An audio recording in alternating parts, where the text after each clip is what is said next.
નમસ્કાર, આપ જોઈ રહ્યા છો મંતવ્ય ન્યૂઝ અને સૌરાષ્ટ્ર ટુ સુરત સાથે હું છું આપની સાથે નંદની। સમાચારોની શરૂઆત કરીશું, જેમાં દ્વારકાથી સમાચાર સામે આવી રહ્યા છે। માછીમારોના રજીસ્ટ્રેશનને લઈને કૌભાંડ આચરવામાં આવી રહ્યું છે। ત્યારે બોગસ બિલ બનાવી જૂની કૌભાંડ કરવામાં આવતું હતું। ત્યારે કુલ 145 આરોપીઓ વિરુદ્ધ ગુનો દાખલ કરવામાં આવ્યો છે। બાતમીના આધારે અન્ય સ્થળોએ પણ કાર્યવાહી શરૂ કરવામાં આવી છે અને સમગ્ર મામલે 50 માછીમારોની પણ ધરપકડ કરવામાં આવી છે। દ્વારકાથી આ સમાચાર સામે આવ્યા છે, જેમાં દ્વારકા તેમજ ભાવનગરમાંથી આરોપીઓ ઝડપાયા છે। નિવૃત્ત જીએમબી સુપ્રિન્ટેન્ડન્ટ તરુણ રાજપુરા વિરુદ્ધ ફરિયાદ દાખલ કરવામાં આવી છે, જેમાં પોલીસે કુલ 145 લોકો વિરુદ્ધ ગુનો દાખલ કર્યો છે। 4 એજન્ટો સહિત કુલ 50 માછીમારોની ધરપકડ કરવામાં આવી। 18 જૂન ઓખા મરીન પોસ્ટેમાં એક ફોર્જરીની અલગ અલગ કલમો હેઠળ બીએનએસની કલમો હેઠળ એક ગુનો દાખલ થયો હતો। એસઓજી દ્વારા એ ગુનો જે છે દાખલ કરવામાં આવેલ હતો।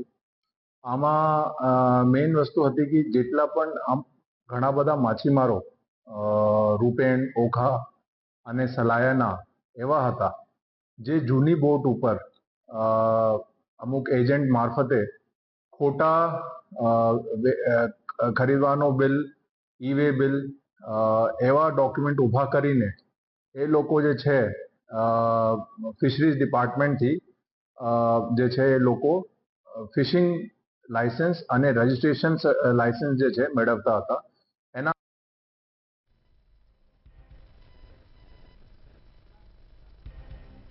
સંવાદદાતા વિશાલ મહેતા ફોન લાઈનથી જોડાઈ ગયા છે। જી વિશાલ, જે પ્રમાણે આ કૌભાંડ સામે આવી રહ્યું છે અને તેને લઈને જ હવે 145 લોકો સામે ગુનો પણ દાખલ કરવામાં આવ્યો છે, શું કહેશો?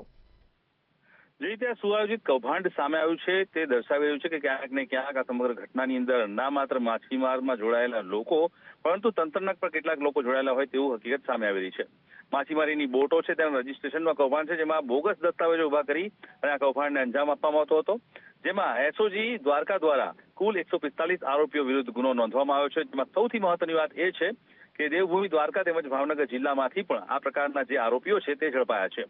ભાવનગરના નિવૃત્ત જીએમબી સુપ્રિન્ટેન્ડન્ટ તરુણ રાજપુર તેમની સામે પણ ગુનો દાખલ કરવામાં આવ્યો છે અને પોલીસે હાલ 145 લોકોની ધરપકડ કરી ગુનો નોંધી તમામ આરોપીઓની ધરપકડ કરી છે અને તે લોકો બોગસ દસ્તાવેજો ક્યાં બનાવતા હતા, તેને કોણ મદદ કરતું હતું, ભાવનગરની 2 પેઢીના માલિકો, 4 એજન્ટો સહિત કુલ 50 માછીમારોની ધરપકડ કરી અને કવાયતનો તખતો તેજ કરવામાં આવ્યો છે। એટલે જોવાનું રહેશે કે દ્વારકા એસઓજી દ્વારા જે આ બોગસ દસ્તાવેજોના આધારે માછીમારીની બોટના રજીસ્ટ્રેશનનું જે આ કૌભાંડ પકડાયું છે તેના તાર ક્યાં સુધી લાંબા થાય છે અને હજુ કોણ કોણ સકંજામાં આવે છે તેની તપાસ અત્યારે હાલમાં ચાલી રહી છે।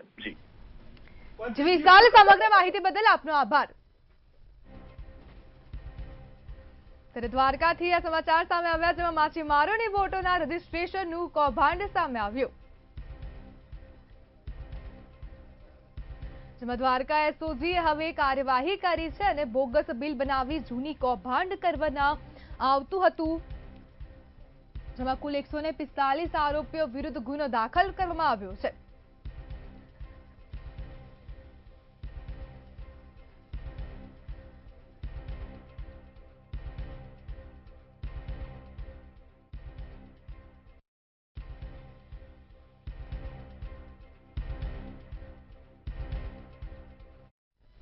સમાચારમાં આગળ વાત કરીએ તો અમરેલીથી સમાચાર સામે આવ્યા, જેમાં પ્રતાપ દુધાતે સીએમને પત્ર લખ્યો છે।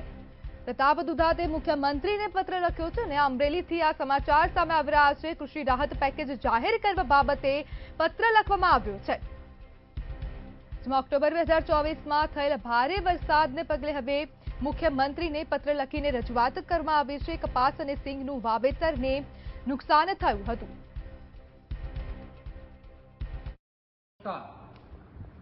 મુખ્યમંત્રી શ્રી ગુજરાત સરકાર મારફત અમરેલી જિલ્લાને કૃષિ પેકેજમાં 2024ની અતિવૃષ્ટિમાં જે બાકાત રાખવામાં આવ્યું અને 2 દિવસ પહેલા આપે જે પેકેજ જાહેરાત કપાસના વાવેતરને વળતર આપવાની વાત કરી છે, તો હું આ પ્રેસ મારફત આપને એક વિનંતી કરવા માંગુ છું ને કહેવા માંગુ છું। 2024ની અંદર આ વિસ્તારની અંદર ફક્ત કપાસનું વાવેતર નહીં પણ અન્ય પણ પાકોના વાવેતર હતા. તલ, સિંગ, કઠોળ અને બધા જ એરડાથી લઈને વાવેતરોને નુકસાન થયું હતું. તો ફક્ત કપાસનું નુકસાન થયું એવું આપ ગતકડું કરી અને જે મલમ લગાડવાનું કામ કર્યું છે. સિંગના પાથરા ખેતરોમાં તણાણા હોય એના વીડિયા, એના ફૂટેજ અમારા આંદોલનો મારફત જે અમે આવેદનો આપ્યા એની અંદર પણ અમે એનો ઉલ્લેખ કર્યો હતો. રાજકોટ મનપા કચેરી ખાતે સંકલન બેઠક યોજાય છે. તો આ સમાચાર રાજકોટથી સામે આવી રહ્યા છે. રાજકોટ મ્યુનિસિપાલિટી કચેરી ખાતે હવે સંકલનની બેઠક યોજાઈ છે. રોડ રસ્તા મામલે અધિકારીઓનો ઉધડો લેવામાં આવ્યો છે અને આ સંકલન બેઠકમાં હવે અધિકારીઓનો ઉધડો લેવામાં આવ્યો, જેમાં મેયરે અધિકારીઓની ઝાટકણી કાઢી છે. સ્થાનિકો ભ્રષ્ટાચારના આક્ષેપો લગાવી રહ્યા છે. ત્યારે રાજકોટથી આ સમાચાર સામે આવ્યા.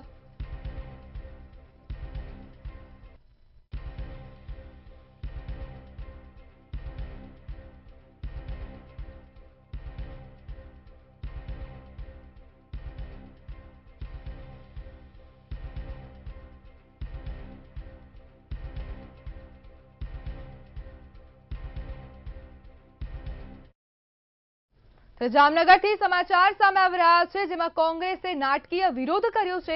તો જામનગરથી આ સમાચાર સામે આવ્યા, જેમાં કોંગ્રેસે નાટકીય વિરોધ કર્યો, જેમાં કાર્યકરોએ હાથમાં માથા પર પાટા બાંધીને વિરોધ કર્યો છે. જેમાં વધતા પુલ દુર્ઘટનાને લઈને હવે સરકાર પર આક્ષેપો કરવામાં આવ્યા અને કોંગ્રેસ દ્વારા આ નાટકીય વિરોધ કરવામાં આવ્યો છે. શહેર કોંગ્રેસ પ્રમુખ સહિત કાર્યકરોએ વિરોધ કર્યો છે. ગુજરાત સરકારમાં આલિયા માલિયા અને જમાલિયાના રાજ છે. ત્યારે આપ જોવો છો દિવસે ને રાતે પેલા તો રોડ તૂટતા, ખાડા પડતા, રબડી થતી. હવે આ આંધળા બેરાની સરકારમાં વારંવાર પુલ તૂટવાના અકસ્માતો જે તમે જોવો છો, છેલ્લા 4 વર્ષમાં 16 જેટલા પુલ તૂટ્યા અને કેટલા માણસોએ એની જિંદગી ગુમાવી. પરિવાર વિહોણા થયા, કોક માં એના દીકરા વિહોણી થઈ, કોક પતિ એની પત્ની અને પતિ એના પત્ની વિહોણા થયા, એકને એક દીકરા કે છીનવાઈ લીધા. આ સરકારના રાજમાં તમે જોવો છો તેમ ભ્રષ્ટાચાર સિવાય કાંઈ નથી. ભ્રષ્ટાચારના હિસાબે હમણાં જ તમે જોવો છો 2 દિવસ પહેલા જ બરોડાથી જોડતો એક મહીસાગર ઉપર જે બ્રિજ છે એ તૂટ્યો અને 17 જણાએ એમાં એનો ભોગ લેવાયો. આ બ્રિજે 17 જણાના ભોગ લીધા. જામનગરમાં વન વિભાગના અધિકારીઓ પર હુમલાની ઘટના સામે આવી રહી છે. તો આ સમાચાર સામે આવી રહ્યા છે જામનગર ખાતેથી, જેમાં વન વિભાગના કર્મચારીઓ પર હુમલાની ઘટના બની છે. શ્રી ખીજડીયા પક્ષી અભયારણ્યની આ સમગ્ર ઘટના છે, જેમાં કર્મચારીઓ ઉપર હુમલો કરવામાં આવ્યો, જેમાં વન એરિયામાં 5 કર્મચારીઓ પર હુમલો કરવામાં આવ્યો છે. જામનગરથી આ સમાચાર સામે આવી. ઇજાગ્રસ્ત કર્મચારીઓને હોસ્પિટલ ખાતે ખસેડવામાં આવ્યો. 5 જેટલા કર્મચારીઓ ઉપર હુમલો કરવામાં આવ્યો છે અને ખીજડીયા પક્ષી અભયારણ્યની આ સમગ્ર ઘટના છે, જ્યારે ઇજાગ્રસ્ત કર્મચારીઓને સારવાર અર્થે હોસ્પિટલ ખાતે ખસેડવામાં આવ્યા. તો જામનગરમાં વન વિભાગના કર્મચારીઓ ઉપર હુમલાની ઘટના બની છે, જ્યારે સમગ્ર ઘટનાનો વિડીયો પણ સામે આવ્યો, જેમાં ખીજડીયા પક્ષી અભયારણ્યની આ ઘટના છે, જેમાં વન એરિયામાં 5 કર્મચારીઓ ઉપર હુમલો કરવામાં આવ્યો છે.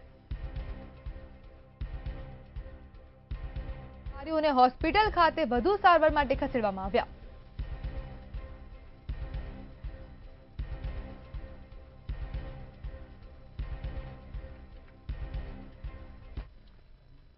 ત્યારે ઇટાલિયા અમૃતિયાની લડાઈમાં હવે વાંકાનેરના ધારાસભ્ય જીતુ સોમાણીએ ઝંપલાવ્યું છે અને મોરબી ધારાસભ્ય કાંતિ અમૃતિયાએ ગોપાલ ઇટાલિયાને ચેલેન્જ આપતા વાંકાનેરના ધારાસભ્ય જીતુ સોમાણીને પણ સુરાતન ચડ્યું છે. આ લડાઈમાં વાંકાનેરના ધારાસભ્ય પણ કૂદી પડ્યા છે અને તેણે પણ વિડીયો જાહેર કરી ગોપાલ ઇટાલિયા મોરબીથી ચૂંટણી જીતે તો પોતે જીતુ સોમાણી પણ વાંકાનેર ધારાસભ્ય પદેથી રાજીનામું આપવાની જાહેરાત કરતા તર્ક વિતર્કો સર્જાયા છે. વાંકાનેરના ધારાસભ્યએ આ લડાઈમાં શા માટે કૂદવું પડ્યું તેવા સવાલો અંદરખાને લોકોમાં ચર્ચાઈ રહ્યા છે. એટલે આવું ભસવાની વાત બંધ કરો અને તમે ચેલેન્જ સ્વીકારો. અમે એ ચેલેન્જ સ્વીકારી છીએ.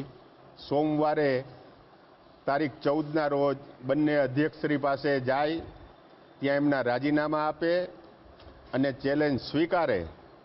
અને એ ચેલેન્જમાં જો ગોપાલભાઈ ઇટાલિયા મોરબીની સીટ જીતી જાય તો પણ હું ચેલેન્જ ફેંકું છું કે હું વાંકાનેરના ધારાસભ્ય તરીકે રાજીનામું આપીશ એ વાત પણ ચોક્કસ છે. હાલ ગુજરાતમાં ચૂંટણી વિના રાજકીય માહોલ ગરમાયો છે અને મોરબીમાં જનતા પ્રાથમિક પ્રશ્નોને લઈને મોરબીના ધારાસભ્ય કાંતિ અમૃતિયા અને ગોપાલ ઇટાલિયા વચ્ચે ચેલેન્જનું રાજકારણ શરૂ થયું છે. મોરબી ભાજપના ધારાસભ્ય કાંતિ અમૃતિયાએ આમ આદમી પાર્ટીના વિસાવદરના ધારાસભ્ય ગોપાલ ઇટાલિયાને ખુલ્લો પડકાર ફેંકતા કહ્યું હતું કે જો ગોપાલ ઇટાલિયામાં હિંમત હોય તો મોરબી આવીને ચૂંટણી લડે. જો હું હારી જઈશ તો 2 કરોડ રૂપિયા આપીશ. તો બીજી તરફ ગોપાલ ઇટાલિયાએ ચેલેન્જનો સ્વીકાર કરતા રાજીનામાની શરત મૂકી હતી. ત્યારે આ મામલે ખોડલધામના ચેરમેન નરેશ પટેલનું નિવેદન સામે આવ્યું છે.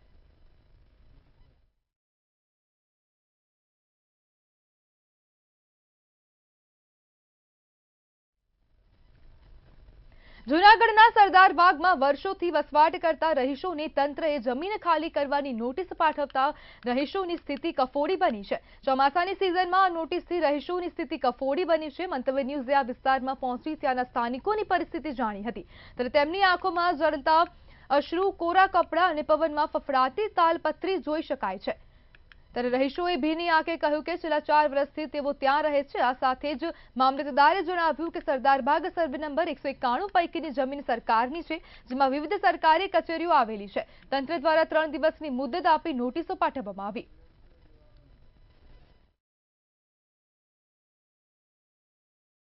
કે અમને કાગળ આપેલા છે કે તમને અહીંયા કોઈ પણ વ્યક્તિ ખાલી બાલી કરાવી શકે તેમ નથી, એવા કાગળો છે. અમારી પાસે ભાડા ચિઠ્ઠી છે.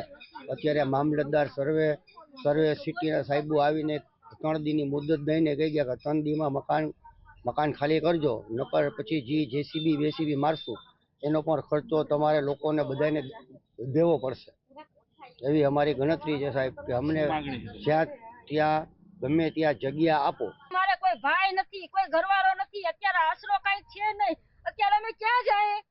એવી સરકાર કેવી કે અમને કઈ ના આપે? ભલે એની જમીન છે એ લઈ લઈએ, અમારે દઈ દેવી છે, અમારે ખાલી બી કરી દેવી છે, પણ અમને ક્યાંક આપો, ક્યાંક અમારા ઉપર તમે રેમ ખાઓ ને અમને ક્યાંક આપો. અંદાજે 12 થી 15 પરિવારોને ગઈ 2 તારીખે મકાન ખાલી કરવાનું અને ડિમોલેશનની નોટિસ આપી. એની સાથે જ 2 તારીખની નોટિસમાં એવો પણ વિકલ્પ આપેલો કે તમે આ હુકમથી જો નારાજ હોવ તો તમે મહેસૂલ સચિવ અમદાવાદને દાદ માગી શકો. 2 તારીખે આખરી નોટિસ આપે, વળી પાછા 6 તારીખે પાછી નોટિસ આપે. તમારે અમદાવાદ દાદ લેવા જવું હોય, આ લોકો સામાન્ય માણસો છે, એ વકીલ રોકે અમદાવાદ જાય, એટલે એના માટે ખરેખર 15 દિવસનો સમય આપવો જોઈએ. મામલતદાર જૂનાગઢ શહેર તથા સિટી સર્વે સુપ્રિન્ટેન્ડન્ટ શ્રી જૂનાગઢનાઓને સંયુક્ત સુનાવણી ગુજરાત જમીન મહેસૂલ અધિનિયમની કલમ 61 હેઠળ હાથ ધરી અને નિયમાનુસારની કાર્યવાહી કરવા પ્રાંત અધિકારી દ્વારા હુકમ થતાં city survey superintendent Shri Junagadh અને મામલતદાર જૂનાગઢ શહેર તરીકે અમોએ સંયુક્ત રીતે કલમ 61 હેઠળની અલગ અલગ કુલ 16 દબાણકર્તાઓને નોટિસો પાઠવી અને સુનાવણી હાથ ધરેલ હતી. જૂનાગઢ જિલ્લામાં સરકારી પુસ્તકાલયનો અભાવ છુપાવવા માનદ વેતનની ચૂકવણી કરવામાં આવી હતી. જૂનાગઢના જિલ્લા સરકારી પુસ્તકાલય દ્વારા દર મહિને 1000નું માનદ વેતન ચૂકવાઈ રહ્યું છે. માણાવદરમાં સરકારી પુસ્તકાલય નથી તો ખાનગી પુસ્તકાલયના સંચાલકને રકમ ચૂકવીને સરકારી તાલુકા પુસ્તકાલય બતાવી દેવામાં આવી હતી. સરકારી પુસ્તકાલયના અધિકારી પીજી મહિડાએ કહ્યું હતું કે સાર્વજનિક પુસ્તકાલય છે અને માનદ વેતન અને પુસ્તકો પણ આપવામાં આવેલા છે. જોકે જિલ્લા સરકારી પુસ્તકાલય દ્વારા જે જગ્યા બતાવવામાં આવી હતી એ જગ્યા પર ચાલતું પુસ્તકાલય ખાનગી હતું અને દાતાઓના સહયોગથી ચાલતું હોવાનું સામે આવ્યું હતું.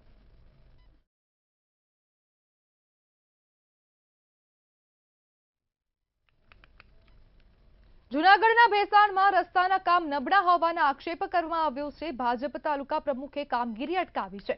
વાવડી ગામમાં રસ્તાની કામગીરી અંગે આક્ષેપ કરવામાં આવ્યા છે. અધિકારીઓને બોલાવીને રજૂઆત કરવામાં આવી હતી. ધૂળ નાખી રસ્તો બનાવ્યા હોવાની ફરિયાદ કરવામાં આવી છે. અધિકારીઓએ રસ્તાના સેમ્પલ લીધા અને રિપોર્ટ ન આવે ત્યાં સુધી કામગીરી બંધ કરવા સૂચના અપાઈ છે. કોન્ટ્રાક્ટરની સામે કાર્યવાહી કરવાની માંગ કરવામાં આવી છે. ગઈકાલથી આજ સુધી વાવડી ગામે જે રોડ રસ્તાનું કામ ચાલે છે, ગુજરાત સરકારે 60 કરોડ જેવી માતબર રકમ મંજૂર કરી ખજૂર એણમતિયા ચોકડીથી જૂનાગઢ ચોકડી સુધી 10 મીટર પહોળો રસ્તો કરવાની કામગીરી હાલ મધુરમ કન્સ્ટ્રક્શન દ્વારા ચાલી રહી છે. પરંતુ આ એજન્સી દ્વારા છેલ્લા 5 વર્ષમાં જૂનાગઢ જિલ્લા તેમજ ભેસાણ તાલુકામાં કરેલા કામો એક વર્ષે યા તો બીજા વર્ષે સંપૂર્ણ તૂટી જાય છે. આ એજન્સીને અવારનવાર કેટલીઓ રજૂઆત કરવા છતાં એના કામમાં કોઈ પણ પ્રકારનો સુધારો થતો નથી. અધિકારીઓ પણ કયા કારણોસર આ એજન્સીનું રાખે છે એ પણ સમજાતું નથી. રાજકોટમાં ફી રેગ્યુલેશન કમિટીની ઓફિસ ખાતે વિરોધ કરવામાં આવી રહ્યો છે. ત્યારે ફી રેગ્યુલેશન કમિટીના ચેરમેનની 6 મહિનાથી ખાલી પડેલી જગ્યા સામે નિમણૂક ન કરાતા કોંગ્રેસે આકરો વિરોધ પ્રદર્શિત કર્યો છે. કોંગ્રેસે એફઆરસી કચેરીમાં જ એફઆરસીનું શ્રદ્ધાંજલિ કાર્યક્રમ યોજીને વિરોધ દર્શાવ્યો. ચેરમેનની નિમણૂક ન થતા ફી નક્કી કરવાની કામગીરી અટકી પડી છે, જેનો ભોગ વાલીઓ બની રહ્યા છે. છેલ્લા 6 માસથી એફઆરસી કમિટીના ચેરમેનની નિમણૂક થઈ અને આપણી સાથે રોહિત છે, એમની સાથે વાત કરશું. રોહિત, એક કાર્યક્રમ તમારા દ્વારા કરવામાં આવ્યો છે. છેલ્લા 6 માસથી ચેરમેનની નિમણૂક થઈ, કેટલી હાલાકી અને ખાસ તો જે અત્યારે રૂપિયાનો પણ અત્યારે તમે શ્રદ્ધાંજલિ પાઠવી છે, તો શું છે આખો કાર્યક્રમ? રાજ્ય સરકાર 2017માં ફી રેગ્યુલેશન કમિટી ખાનગી શાળાઓ ઉપર ફી નો લગામ લાગી શકે એ માટે 2017માં કાયદો લઈ આવી હતી અને બધા વાલીઓની એવી આશા હતી કે ખાનગી શાળાઓ મસ્ત મોટી ફીઓ નહીં ઉઘરાવી શકે. પરંતુ 2017 થી 2025 નો તમે રિપોર્ટ કોઈ પણ ખાનગી શાળાનો લઈ લ્યો, મસ્ત મોટી 70% ફીનો વધારો થઈ ગયો છે. જે શાળાની ફી 2017 ની અંદર પહેલા ધોરણની અંદર 20,000 હતી, આજે એ લગભગ 76,000 સુધી પહોંચી ગઈ છે. ખાસ સૌરાષ્ટ્ર ઝોનની જે અહીંયા કચેરી છે ત્યાં 6 માસથી ચેરમેન જ નથી. ચેરમેન વગર એક પણ જાતની મિટિંગ ન થઈ શકે. સૌરાષ્ટ્રની અંદર લગભગ 5 થી 6,000 જેટલી શાળાઓની આ 6 અધિકારીઓ ફી નિયત કરી શકે. તમે સમજી શકો છો કે દર વર્ષે 6,000 શાળાઓનો ઓડિટ રિપોર્ટ આ લોકો કઈ રીતના 6 જણા જોઈ શકે. ખાનગી શાળાઓ પૈસા ફેંકે અને મનમાં આવે એટલી ફીઓ મંજૂર કરાવી લે છે. પાછલા દરવાજે ખાનગી શાળા સંચાલકનો પ્રતિનિધિ હોય છે. રાજ્ય સરકારનો શિક્ષણ વિભાગ જાણી જોઈ અને ચેરમેનની નિયુક્તિ નથી કરતા, કારણ કે ખાનગી શાળાઓ પોતાના મનમાં આવે ફી ઉઘરાવી શકે. આજે અમે એફઆરસીની શ્રદ્ધાંજલિનો કાર્યક્રમ આપ્યો છે અને શ્રદ્ધાસુમનમાં સામાન્ય રીતના ફૂલ બધા લોકો શ્રદ્ધાસુમનમાં અર્પતા હોય અને આજે અમે પૈસાની નોટો આપ્યા છે, કારણ કે આ 8 વર્ષની અંદર સૌરાષ્ટ્રના વાલીઓને આ કચેરીએ લૂંટવાનું કઈ બાકી નથી રાખ્યું. એટલે અમારું માનવું છે કે છેલ્લે શ્રદ્ધાંજલિમાં એની આત્માને પૈસાની નોટોથી શાંતિ મળશે. એટલે આજે અનોખો વિરોધ કરી અને શિક્ષણ વિભાગને જગાડવાનો પ્રયાસ કર્યો છે. રણજીતભાઈ, એક અનોખો વિરોધ તમારા દ્વારા કરવામાં આવ્યો છે. રાજ્ય સરકારને ક્યાંક જગાડવાની કોશિશ અત્યારે થઈ રહ્યું છે. શું લાગે છે આગામી સમયમાં લાગે છે કે તમને રાજકોટ જે ફ્રી રેગ્યુલેટરી કમિટી છે એને ચેરમેન મળશે? 2017માં જ્યારે નિમણૂક કરવામાં આવી નિવૃત્ત જજ સાહેબની ચેરમેન તરીકે, ત્યારે આપણે કહીને ગુજરાતી કહેવત છે કે બિલાડીને દૂધની રક્ષા કરવા આપો તો શું થાય. એક ચેરમેન સાહેબ હતા, સાથે સાથે જે ફી રેગ્યુલર નિયમ કમિટીની અંદર ટોટલી સ્કૂલના સંચાલકો હતા. આજે તમે જુઓ કે જ્યારે અહીંયા ચેરમેન સાહેબ ન હોય ત્યારે આજે ગુજરાતની અંદર સૌરાષ્ટ્રના જેટલા જિલ્લા આમાં આવતા હોય 11 જિલ્લા, 6,000 થી વધારે પણ સ્કૂલ હોય, 20%, 25% એને મજા આવે રીતના ફી વધારતી કઈ રીતે ચાલી રહ્યું છે. આપણે અંધેર તંત્રની અંદર જગાડવા માટે આજે એને સિવાય અને કોંગ્રેસ દ્વારા અહીંયા એક બેસણાનો કાર્યક્રમ કરવામાં આવ્યો કે જે એફઆરસી છે એનું તમારે કામ નથી, તમારો અધ્યક્ષ જ નથી, તો એફઆરસી નું બેસણું કરી નાખો ને, જેથી કરીને લોકોને એક આશા જે હતી કે અહીંયા ફી નો ઘટાડો થશે, પરંતુ થાય એમ નથી. એટલા માટે તેને બેસણું કરવામાં આવ્યું. સંચાલકો જે છે એ બધા શાસકોના માણસો છે અને ચૂંટણી આવે એટલે ફાળો દઈ દે છે અને આપણે જોઈ રહ્યા છીએ કે કઈ રીતે ચાલી રહ્યું. ત્યારે કોંગ્રેસે લોકોનો અવાજ બનીને મેદાનમાં આવવું પડ્યું. ચોક્કસથી એક પ્રતિકારાત્મક કાર્યક્રમ છે તે હાલ અત્યારે કોંગ્રેસ દ્વારા કરવામાં આવી રહ્યું છે. ખાસ જે શ્રદ્ધાંજલિનો કાર્યક્રમ છે તે અત્યારે યોજાઈ રહ્યો છે. આ સાથે હું આપને દ્રશ્ય દેખાડવા માંગીશ રાજકોટ એફઆરસી કમિટીના જે કચેરી છે તે કચેરીના દ્રશ્ય છે. તે હાલ આ જે કચેરી છે તે ખાલીખમ દેખાઈ રહી છે. ન તો ચેરમેન છે અહીં, ન તો કોઈ જે કહી શકાય કે જે કામગીરી છે તે થતી હોય એ દેખાઈ રહી છે. આ આપ જોઈ શકો છો જે તાળું છે એ સ્પષ્ટપણે એફઆરસી ના જે ઓફિસના અંદર આ તાળા છે તે લાગ્યા છે. ખાસ ઓફિસના અંદર કોઈ નથી. આ જે દ્રશ્ય છે તે સ્પષ્ટપણે દેખાય છે કે આ જે એફઆરસી ની જે સ્થાપના ક્યાંક ને ક્યાંક જે લોકો માટે એટલે કે લોકોના સુખાકારી માટે કરવામાં આવી હતી, પણ એવી કોઈ પણ પ્રકારની સ્થિતિ અત્યારે હાલ દેખાતી નથી. વહીવટી શાખા જોઈએ તો તે પણ ખાલીખમ છે. ઓફિસમાં અત્યારે તાળા લાગ્યા છે. ખૂબ જ ગંભીર કહી શકાય. અને હાલ એક પ્રતિક રૂપે કાર્યક્રમ છે તે કોંગ્રેસ દ્વારા અત્યારે કરવામાં આવી રહ્યો છે.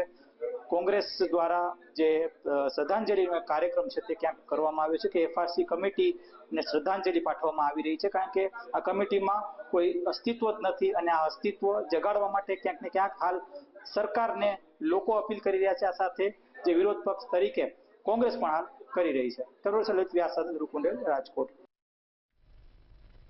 રાજકોટમાં ભાજપના વોર્ડ નંબર 10ના પ્રમુખને સસ્પેન્ડ કરવામાં આવ્યા છે. વોર્ડ નંબર 10ના પ્રમુખને સસ્પેન્ડ કરવામાં આવ્યા છે. વોર્ડ પ્રમુખ મોનિલ શાહ દારૂ સપ્લાય કરતો હતો. પોલીસે મોનિલ શાહની ધરપકડ કરી હતી. દારૂ પ્રકરણમાં મોનિલ શાહની ધરપકડ કરવામાં આવી હતી, જેમાં શહેર ભાજપ પ્રમુખ માધવ દવે દ્વારા સસ્પેન્ડ કરવામાં આવ્યા છે.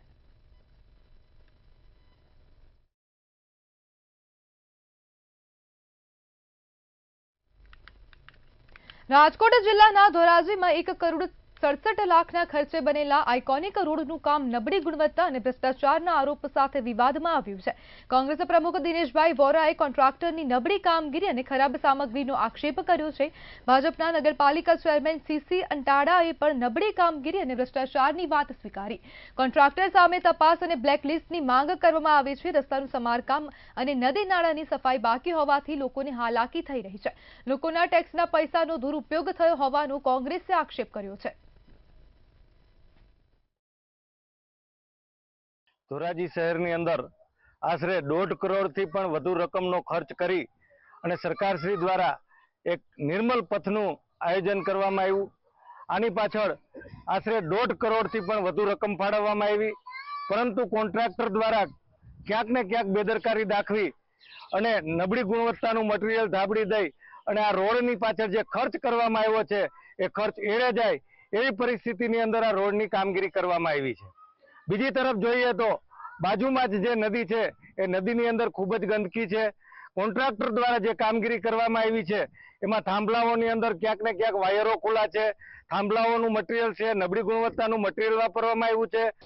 સાહેબ, એમાં એવું છે, ફેબ્રુઆરીમાં અમે જ્યારે નગરપાલિકામાં ચૂંટાઈને આવ્યા, સત્તા સંભાળી એ પહેલાં અમની ટેન્ડર પ્રક્રિયા થઈ ગઈ હતી, વર્ક ઓર્ડર અપાઈ ગયા હતા અને આ રોડનું 50-60% કામ થઈ ગયેલું હતું. ચૂંટાઈને આવ્યા એ દરમિયાન તરત જ અમે આ રોડની મુલાકાત લીધી. અમને પોતાને એવું લાગ્યું કામ નબળું છે. કોન્ટ્રાક્ટરોને મળી અમે એમને સૂચના આપી કે ભાઈ કામ સંતોષકારક નથી થતું, તમે બરોબર કામ કરો. અમને માત્ર આશ્વાસન આપવામાં આવ્યું. છેવટે તમે જોઈ શકો છો અને હું પણ સ્વીકારું છું કે રોડ પૂર્ણ થયે કામ એકદમ નબળું થયું છે અને આ બાબતે અમે ઉચ્ચ સ્તરે રજૂઆત કરવાના છે કલેક્ટર સાહેબને, મુખ્યમંત્રીશ્રીને કે આ ભ્રષ્ટાચાર આમાં થયો છે. ત્યારે ગોંડલમાં 2 કર્મીઓના મોતનો મામલો સામે આવ્યો છે. પીજીવીસીએલની કામગીરી દરમિયાન 2 કર્મીઓના મોત નીપજ્યા હતા. ગ્રામ્ય સુપ્રિન્ટેન્ડિંગ એન્જિનિયર જેબી ઉપાધ્યાયનું નિવેદન સામે આવ્યું છે. છેલ્લા 4 દિવસથી કામ ચાલુ હતું અને આજે સવારે ઘટના બની હતી. પાવરનો સોર્સ ક્યાંથી આવ્યો તે મામલે તપાસ શરૂ કરાશે. જે કોઈની જવાબદારી બનતી હશે તેના પર કાર્યવાહી થશે તેવું જણાવ્યું હતું.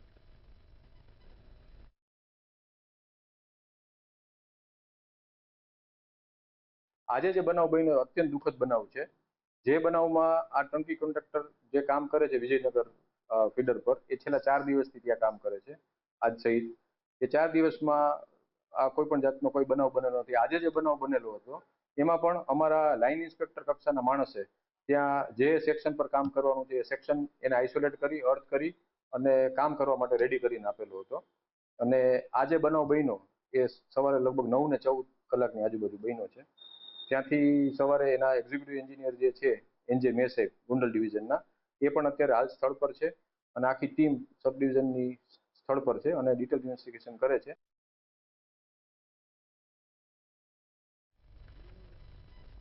રાજપીપળાના દેવડીપાડા મુકામે એડવોકેટને નામદાર કોર્ટમાં પોતાના અસીલ પાસે મળવા જતા રોકવાનો બનાવ સામે આવ્યો હતો. ત્યારે આ મામલે સમગ્ર ગુજરાતના એડવોકેટે સખત વખોડી કાઢ્યા છે અને એડવોકેટને મળતા સંવિધાનના અનુચ્છેદ 19નું પણ ઉલ્લંઘન કરેલું છે. ત્યારે આ સંદર્ભે વેરાવળ બાર એસોસિએશનના પ્રમુખના નેજા હેઠળ સમગ્ર હોદ્દેદારો અને સભ્યોએ કોઈપણ જાતના રાજકીય પક્ષને ધ્યાનમાં રાખ્યા વગર માત્ર ને માત્ર એડવોકેટને રોકવા સંદર્ભમાં ડેપ્યુટી કલેક્ટર વેરાવળને આવેદનપત્ર આપ્યું છે અને સખત શબ્દોમાં વખોડી જવાબદાર પોલીસ વિભાગના અધિકારીઓને સસ્પેન્ડ કરવા સુધીની માંગણી કરતું આવેદનપત્ર આપવામાં આવ્યું હતું.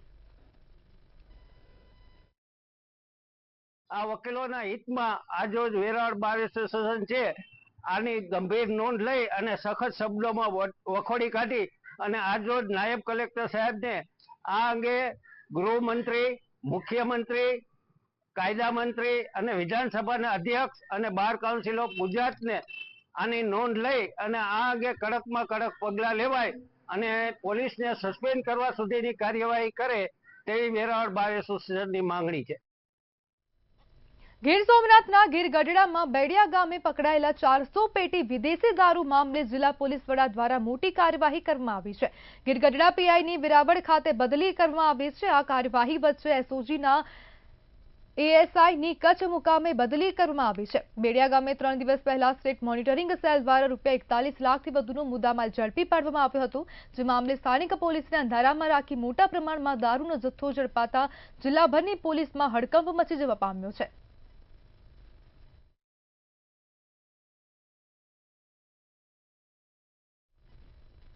દેવભૂમિ દ્વારકાના ઓખાથી બોટ રજીસ્ટ્રેશન અને લાયસન્સ કૌભાંડનો પર્દાફાશ થયો છે.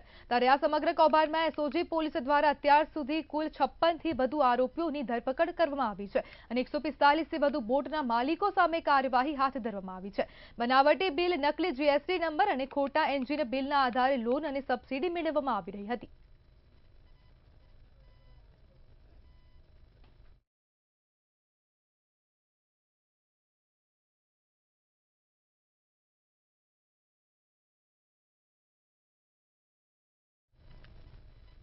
તો આ હતા અત્યાર સુધીના ખાસ અને મહત્વના સમાચાર. વધુ માહિતી માટે જોતા રહો મંતવ્ય ન્યૂઝ. નમસ્કાર.